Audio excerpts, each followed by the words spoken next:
Welcome students of 7th class. Once again this is Asif from Modern International School, Hiswa. I am mathematics teacher, and appear to teach second topic fractions. And in this video lecture we will solve a couple of questions of exercise 2D. So please get ready, friends. This is a very simple question, and we have already learned about all the theoretical points. I hope you got it.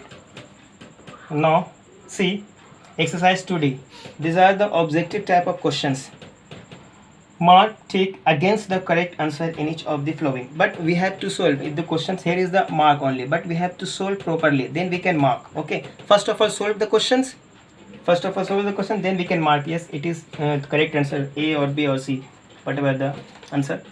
First question is which of the following is a vulgar fraction? If you remember about the vulgar fraction, fractions having denominator other than 10, 100, 1000, 10,000 and so on. These are the vulgar fraction. So please check out the vulgar fraction if A, B or C. And you must be right the reason. Reason is very important. No reason, no mathematics. Okay. So please write down the reason. Okay. Now second, which of the following is an improper fraction? Actually, Third, which of the following is a reducible fraction? Reducible means whose HCF of numerator and denominator other than 1. Okay. Reducible fraction. Now next question number 4. These are like fractions or irreducible fractions, equivalent fractions. You can solve it. Question number 5. Which of the following statements is true? True. Question number 5 we have to check the sub question A, is it true or not? B, is it true or false? That means question number 5 is 9 upon 16 A. 9 upon 16 is equal to 13 upon 24. And we have to check or is it correct or incorrect. And first we apply the cross multiplication. Either we can check the cross multiplication, and this is 16 multiplied by 13. If it is equal to, then this is okay, otherwise this is not okay. Okay, this is false. Similarly we can do for B, C and D. Now 6 number question. Look at the question number 6. Reciprocal of 1 3 upon 4, and there are 4 options given. Okay. Now first of all solve this question. How to find reciprocal of this mixed fraction? First of all we have to change this mixed fraction into improper fraction. Such 4 1 is 4 plus 3. This is 7 by 4.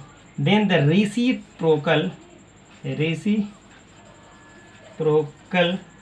is equal to 4 upon 7. Okay.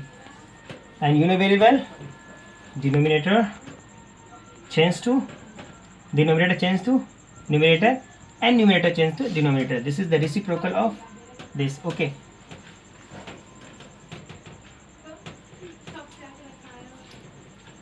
Now we can match this answer to, is it A, B, C or D? That means there is none of this, D answer. Easily we can solve the question number 7 C. Question number 7. It's very simple questions. Question number 7. 3 by 10 plus 8 by 15. Very simple question. First of all, take the LCM of denominators 10 and 15. If you take the LCM 10 and 15 becomes 30. This is the LCM. Okay. You can find 13 divided by 10 becomes 3. Then 3 multiplied by this numerator. 3 3 is 9. Or this can write 3 multiplied by 3. This is here is plus. Now 15 divides 30. That means 30 divided by 15 becomes 2, because 15 2 is 32. And this 2 quotient is multiplied by 8. You need to multiply by 8. 3 3 is 9 plus 16, or this is 30. Okay. Now this is 25 upon 30. Now is it reducible or irreducible fraction? This is reducible means the HCF of these two numbers means numerator and denominator is 5. Then we can divide the 5. or either cut it 5 6 ja and 5 5 ja. Okay, this becomes 5 by 6. This is proper fraction, and we cannot turn this proper fraction into mixed fraction. So this is your answer. It's very shortcut method, a very important method. This is a standard method to find out the addition of fractions. I hope you will get, if once you watch the video. If you are not getting the point, so please re-watch video properly. Okay. Students, see the last questions of this exercise, and I have already leave some of the questions for you. Okay. Now last question, question number 17. Here is I have already written the questions, as you can see on the screen. Lalit reads a book for 3/4 hours every day and reads the entire book in 6 days. How many hours does he take to read the entire book? Okay. That means we have to find the total hours of reading the entire book. Okay. This is very simple questions. That means we have to multiply the question, because here Lalit reads a book for this hours. Suppose here instead of 1 3/4, suppose 2 hours. Suppose Lalit reads a book for 2 hours. Suppose 2 hours. Okay.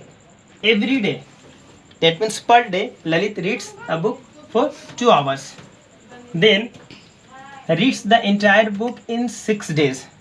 And Lalit reads the entire book in 6 days. Then total hours read by Lalit, 2 multiplied by 6. That means 12 hours, because every day Lalit reads per day 2 hours. Then Lalit read the next day 2 hours. So this means 2 plus 2 plus 2 for 6 days. 1 2 3 4 5.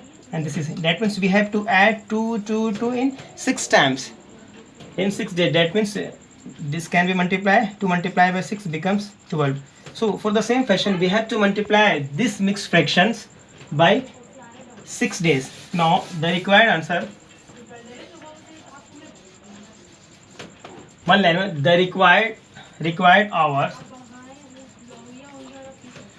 required as hours to read the entire book, to read the entire book is equal to 1 3/4 multiplied by 6. Okay. And you can do it.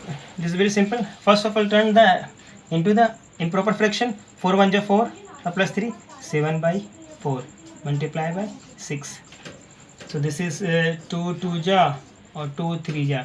That means 21/2 hours. And 21/2 hours turn to mixed fractions. Mixed fraction means 21 divided by 2. 2 1 ja 1 is written. This is 10. This can be written as 2 as it is. Here is 10 and this is 1. Yani 10.5 hour. 10.5 hour. Lalit reads the entire book for 10.5 hours. So this is answer this question. Okay. I hope you will clearly get the point. So please keep watching this video till the end. Okay. Have a nice day. And listen. One important thing. Your homework. The remaining questions are your homework. Okay. I hope you can complete your homework. Very good. Have a nice day.